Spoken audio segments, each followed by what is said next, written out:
Hey everyone! How's it going? Not every country is lucky enough to have a presidential plane, an exclusive aircraft for the president's transportation within their country and around the world. However, in countries like the United States, Brazil, Germany, and Russia, they do have a dedicated plane for this purpose. Let's talk about the Americans. Who hasn't heard of Air Force One? Actually, they have two Boeing 747-200 planes for this purpose. Brazil uses an Airbus A319, while Argentina relies on the Boeing 757, famously known as Tango 01. As for Russia, they have their own custom-made aircraft, the IL-96-300 Pu. Now, the big question, was this plane built exclusively to serve as a presidential aircraft? But before we dive into more about the plane, it's crucial to get to know a bit about the company that manufactured it. The United Aircraft Corporation, UAC, was founded in 1933 by an order from the Soviet government. Its founder was Sergei Ilyushin. This company produced various aircraft models, especially during the Soviet Union era, including military planes and bombers like the Il-28 and Ilyushin 54. They also designed transport planes like the Il-76. A remarkable part of aviation history is the Il-62, which also served as a presidential aircraft in some countries, including North Korea.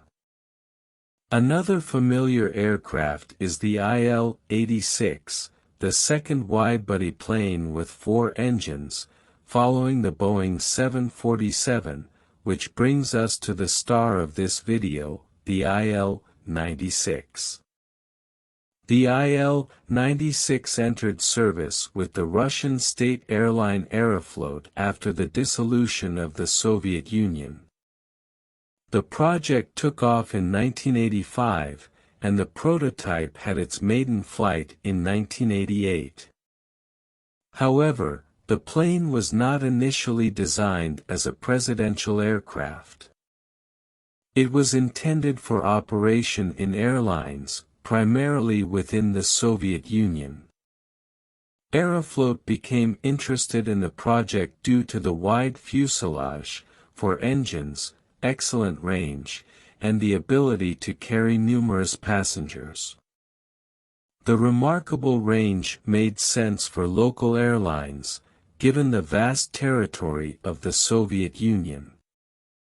Following the dissolution of the Soviet Union in 1991, the company became part of a conglomerate of aircraft manufacturers called the United Aircraft Corporation. They started collaborating with companies such as Mikoyan, Tupolev, and Yakovlev.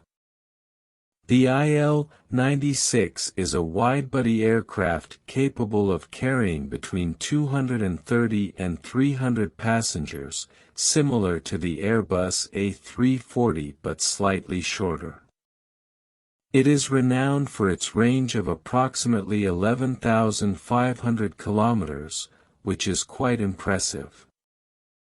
The plane can fly at a speed of Mach 0.84, 84% of the speed of sound, and reach a maximum operational altitude of 43,000 feet, which is around 13,000 meters. Aeroflot no longer operates the Il-96, but Cubana de Aviación has 8 of these aircraft in its fleet.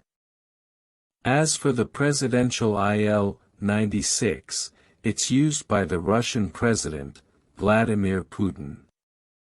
He doesn't have just 1, but 5 of these aircraft, along with other units of various aircraft and helicopters, totaling 65 aircraft for presidential and government authority transportation.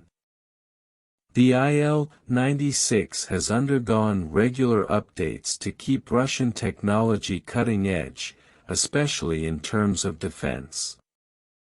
Additionally, the Russian presidential plane is equipped with various features, including the ability to launch the nuclear arsenal while in flight and a shielding system to protect occupants from radiation in case of a nuclear explosion. On board, you'll find various spaces, such as the presidential office, meeting rooms, a well-equipped bar, a dining room, a gym, a lounge, a conference room, and even a medical department. The president's quarters feature a king-size bed, luxurious bathrooms, and lavish interior design with wood, gold, and leather details. Lastly, it's worth mentioning that the Il-96 is a safe aircraft, with no recorded fatal accidents in its history. There have been only 2 recorded incidents, one in 2005 due to a hydraulic issue and another in 2014 when a plane caught fire in an Aeroflot hangar.